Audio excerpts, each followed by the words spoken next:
ಚಿಕ್ಕಬಳ್ಳಾಪುರದ ಎಂಜಿ ರಸ್ತೆಯಲ್ಲಿರುವ ಸರ್ಕಾರಿ ಪ್ರಥಮ ದರ್ಜೆ ಕಾಲೇಜಿನಲ್ಲಿ ಸಾಂಸ್ಕೃತಿಕ ಚಟುವಟಿಕೆಗಳ ಹಾಗೂ ಕನ್ನಡ ಸಂಘ, ಎನ್ಎಸ್ಎಸ್, ಎನ್ಸಿಸಿ ಮುಂತಾದ ಪಠ್ಯೇತರ ಚಟುವಟಿಕೆಗಳ ಉದ್ಘಾಟನಾ ಸಮಾರಂಭ ನಡೆಯಿತು. ಕಾರ್ಯಕ್ರಮ ಉದ್ಘಾಟಿಸಿ ಮಾತನಾಡಿದ ಕನ್ನಡ ಸಾಹಿತ್ಯ ಪರಿಷತ್ ತಾಲೂಕು ಅಧ್ಯಕ್ಷ ಯಲುವಹಳ್ಳಿ ಸೊಣ್ಣೇಗೌಡ ಅವರು, ಸರ್ಕಾರಿ ಪ್ರಥಮ ದರ್ಜೆ ಕಾಲೇಜಿಗೆ ಬಡವರ ಮಕ್ಕಳು ದಾಖಲಾಗ್ತಾರೆ. ಅತ್ಯಂತ ಕಷ್ಟದ ಪರಿಸ್ಥಿತಿಯಲ್ಲಿ ಪೋಷಕರು ಅವರ ಮಕ್ಕಳನ್ನ ಈ ಕಾಲೇಜಿಗೆ ವಿದ್ಯೆ ಕಲಿಯಲು ಕಳಿಸುತ್ತಾರೆ. ಅವರಿಗೆ ವಿದ್ಯೆ ಬುದ್ಧಿ ಕಲಿಸಿ ಉತ್ತಮ ಪ್ರಜೆಗಳನ್ನಾಗಿ ರೂಪಿಸಿದರೆ ಉಪನ್ಯಾಸಕರು ಈ ಊರಿಗೆ ಉಪಕಾರ ಮಾಡಿದಂತಾಗುತ್ತದೆ ಎಂದರು. ಇನ್ನು ಯುವ ವಿದ್ಯಾರ್ಥಿಗಳು ಕೇವಲ ಬಾಹ್ಯ ಅಲಂಕಾರಕ್ಕೆ ಮಹತ್ವ ನೀಡುತ್ತಾ ಇದ್ದು ಜ್ಞಾನ ಕಲಿಕೆಗೆ ಆದ್ಯತೆ ನೀಡಬೇಕು ಎಂದರು. ಮಕ್ಕಳನ್ನ ಕಷ್ಟಪಟ್ಟು ಶಾಲೆಗೆ ಕಳಿಸ್ತಾರೆ. ನೀವು ಅವರಿಗೆ ಶಿಕ್ಷಣ ಕೊಟ್ಟು ತಿದ್ದಿ ತೀಡಿ ಉತ್ಕೃಷ್ಟ ವ್ಯಕ್ತಿಗಳನ್ನ ಮಾಡಿದರೆ ಅವರ ಜೀವನವನ್ನ ರೂಪಿಸ್ಕೊಳ್ಳಿಕ್ಕೆ ದಾರಿದೀಪ ಆಗುವಂತ ಉಪನ್ಯಾಸಕ ಸಿಬ್ಬಂದಿ ನೀವಿದ್ದೀರಿ. ನಿಮ್ಮ ಮೇಲೆ ಬಹಳಷ್ಟು ದೊಡ್ಡ ಜವಾಬ್ದಾರಿ ಇದೆ. ಆ ಜವಾಬ್ದಾರಿಯನ್ನ ನಿಭಾಯಿಸುವ ಶಕ್ತಿ ಕೂಡ ನಿಮಗೆ ಕೊಟ್ಟಿದ್ದಾರೆ ಅಂತೇಳಿ ಈ ಭಾವಿಸ್ತಾ, ನಮ್ಮ ಮಕ್ಕಳಿಗೆ ಯಾವ ರೀತಿ ನೀವು ಕ್ಷೌರ ಮಾಡ್ಕೊಂಡು ಬರ್ಬೇಕು, ಯಾವ ರೀತಿ ಗಡ್ಡವನ್ನ ಬೋಳಿಸಿ ಬರ್ಬೇಕು ಅಂತ ಹೇಳಿದ್ರೆ ಬಹುಶಃ ನೀವ್ಯಾರು ಕೇಳೋ ಸ್ಥಿತಿಯಲ್ಲಿ ಇಲ್ಲ. ಈಗಿನ ವಿಚಿತ್ರ ಪರಿಸ್ಥಿತಿ ಹೇಗಿದೆ ಅಂದ್ರೆ, ಯಾಗಿರುತ್ತೋ ಬಾಚಣಿಗೆ ಇರಲ್ಲ, ಯಾಗಿರುತ್ತೋ ಅದು ಏನು ಬಟ್ಟೆ ಹಾಕ್ತಾರೋ, ಅದು ಏನು ಗಡ್ಡ ಬಿಟ್ಟು ಬರ್ತಾರೋ, ಅದು ಏನು ರೀತಿ ಬರ್ತಾರೋ ನನಗೆ ಆಶ್ಚರ್ಯ ಆಗುತ್ತೆ. ನಿಮ್ಗೆಲ್ಲ ಆದರ್ಶ ವ್ಯಕ್ತಿಗಳು ಆಗ್ಬೇಕಾಗಿದ್ದ ಮದನ ಮೋಹನ ಮಾಳವೀಯ ಅಂತವರು ಆದರ್ಶ ವ್ಯಕ್ತಿ ಆಗಬೇಕು, ಸುಭಾಷ್ ಚಂದ್ರ ಅವರು ಆದರ್ಶ ವ್ಯಕ್ತಿ ಆಗಬೇಕು, ಡಾಕ್ಟರ್ BR ಅಂಬೇಡ್ಕರ್ ಅವರು ಆದರ್ಶ ವ್ಯಕ್ತಿ ಆಗಬೇಕು, ನಮ್ಮ ನಾಡಿನ ಕುವೆಂಪು ಅವರು ಆದರ್ಶ ವ್ಯಕ್ತಿ ಆಗಬೇಕು. ಇನ್ನು ರಂಗಕರ್ಮಿ, ನಾಟಕ ನಿರ್ದೇಶಕ ದಿಲೀಪ್ ಮಾತನಾಡಿ, ವಿದ್ಯಾರ್ಥಿ ಜೀವನದ ಕಲಿಕೆಯ ಆನಂದ ಮತ್ತೆ ಎಷ್ಟು ಕೋಟಿ ಖರ್ಚು ಮಾಡಿದರೂ ಸಿಗುವುದಿಲ್ಲ. ಇಲ್ಲಿ ಕಲಿಕೆಯಲ್ಲಿ ನಿರಾಸಕ್ತಿ ತೋರಿದರೆ ಜೀವನದಲ್ಲಿ ಸಾಕಷ್ಟು ಸಮಸ್ಯೆಗಳನ್ನ ಎದುರಿಸಬೇಕಾಗುತ್ತದೆ ಎಂದರು. ಚಿಕ್ಕಬಳ್ಳಾಪುರದಲ್ಲಿ ಯಾವುದೇ ಊರಿಗೆ ಹೋಗ್ಲಿ ನಂದಿ ಬೆಟ್ಟ ಇದೆ ಅಂತ ಹೇಳೋರು, ಅದ್ರ ಜೊತೆಗೆ ಈ ಸರ್ಕಾರಿ ಪ್ರಥಮ ದರ್ಜೆ ಕಾಲೇಜ್ ಇದೆ ಅಂತ ಸಾಕಷ್ಟು ಜನ ಹೇಳಿರೋ ಉದಾಹರಣೆಗಳು ನನ್ನ ಕಿವಿಗೆ ಬಿದ್ದಿದೆ. ಅದಕ್ಕೆ ಈ ಕಾಲೇಜು ತುಂಬಾ ಶ್ರೇಷ್ಠ ಅಂತ ಹೇಳಕ್ ಇಷ್ಟಪಡ್ತೀನಿ.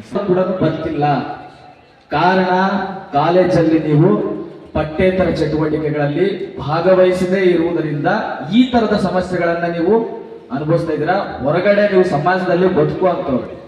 ಈಗ ಇಲ್ಲಿರ್ತಕ್ಕಂಥ ಪ್ರಾಂಶುಪಾಲರಾಗಿರ್ಬೋದು, ಮುಖ್ಯೋಪಾಧ್ಯಾಯರು ಯಾರೇ ಆಗಿರ್ಬೋದು, ಇವರ ಜನರೇಷನ್ ಮುಗೀತು. ಇವರು ಆಲ್ಮೋಸ್ಟ್ ನಿಮ್ಗೆ ಪಾಠಗಳನ್ನ ಮಾಡ್ತಾರೆ, ನಿಮ್ಗೆ ಎಕ್ಸಾಮ್ ಯಾವ ರೀತಿ ಓದ್ಕೋಬೇಕು ಅಂತ ಹೇಳ್ತಾರೆ, ರಿಸಲ್ಟ್ ಇಲ್ಲಿ ಬರುತ್ತೆ, ಎಲ್ಲ ಮುಗೀತು. ಆದ್ರೆ ಇವತ್ತು ಈ ಜಿಲ್ಲೆಯ ಭವಿಷ್ಯ, ಈ ಕರ್ನಾಟಕದ ಭವಿಷ್ಯ, ಈ ಭಾರತದ ಭವಿಷ್ಯ ನಿಮ್ಮಲ್ಲಿ ಹೆಚ್ಚಾಗಿ ಇದೆ. ಅದ್ರ ಕಡೆ ನೀವು ಗಮನ ಹರಿಸಿ. ಯಾಕೆ ನಾವೆಲ್ಲರೂ ಕೂಡ ಸಾಂಸ್ಕೃತಿಕವಾಗಿ, ಶೈಕ್ಷಣಿಕವಾಗಿ ಉನ್ನತ ರೀತಿಯಲ್ಲಿ ಅಭ್ಯಾಸಗಳನ್ನ ಮಾಡಬೇಕು ಅಂತಂದ್ರೆ ನಮ್ಮ ಮಕ್ಕಳ ಭವಿಷ್ಯವನ್ನ ರೂಪಿಸ್ಕೊಳ್ಳೋದಕ್ಕೆ, ಹಾಗೆ ನಮ್ಮ ಭವಿಷ್ಯವನ್ನ ರೂಪಿಸ್ಕೊಳ್ಳೋದಕ್ಕೆ ಈ ಕೆಲಸವನ್ನ ನಾವು ಇವತ್ತಿಂದನೇ ಮಾಡಬೇಕು. ಈ ವೇಳೆ ಕಾಲೇಜಿನಲ್ಲಿ ವಿವಿಧ ವಿಷಯಗಳಲ್ಲಿ 100% ಅಂಕ ಗಳಿಸಿದ ಮತ್ತು ಅತಿ ಹೆಚ್ಚು ಅಂಕ ಗಳಿಸಿ ಪದವಿ ಗಳಿಸಿದ ವಿದ್ಯಾರ್ಥಿಗಳನ್ನ ಸನ್ಮಾನಿಸಿ ಗೌರವಿಸಿದರು. ಇದೇ ವೇಳೆ ಕಾಲೇಜಿನ ಅಧ್ಯಾಪಕರಲ್ಲಿ ತಮ್ಮ PhD ಸಂಶೋಧನಾ ಪ್ರಬಂಧಕ್ಕೆ ಡಾಕ್ಟರೇಟ್ ಪಡೆದ ಕನ್ನಡ ವಿಭಾಗದ ಡಾಕ್ಟರ್ ಪ್ರತಿಮಾ ಸೇರಿದಂತೆ ವಿವಿಧ ಅಧ್ಯಾಪಕರನ್ನು ಮತ್ತು ನೆಟ್ಟು ಕೆಸೆಟ್ ಉತ್ತೀರ್ಣರಾದ ಉಪನ್ಯಾಸಕರು ಹಾಗೂ ಸ್ನಾತಕೋತ್ತರ ವಿದ್ಯಾರ್ಥಿಗಳನ್ನ ಗೌರವಿಸಿದರು. ನಂತರ ವಿದ್ಯಾರ್ಥಿಗಳಿಂದ ಸಾಂಸ್ಕೃತಿಕ ಕಾರ್ಯಕ್ರಮಗಳು ಮೂಡಿಬಂದವು.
ಅಲ್ಲಿ ನೂರಾರು ಗೋಗಳ ಚೆಂದುಡಿ ಹೆಣ್ಣು ನೀರು ಮಿಂಚು ಕೂಡ ನಾಚುವ ಮಿಂಚಿ ಮಗಳಿಗೆ ತಂದಾನೆ ಹೆಂಡತಿ ಮಾತುಗಳನ್ನು ಗಂಡ ಸಿಕ್ಕ ಸಾಗಲ ಅವರು ಕಣ್ಣಿನಂಗೆ ಸನ್ನೆ ಮಾಡಿ ಸದಾಶಿವ ಆರಾಧ್ಯ, MMTV ನ್ಯೂಸ್ ಬ್ಯೂರೋ, ಚಿಕ್ಕಬಳ್ಳಾಪುರ.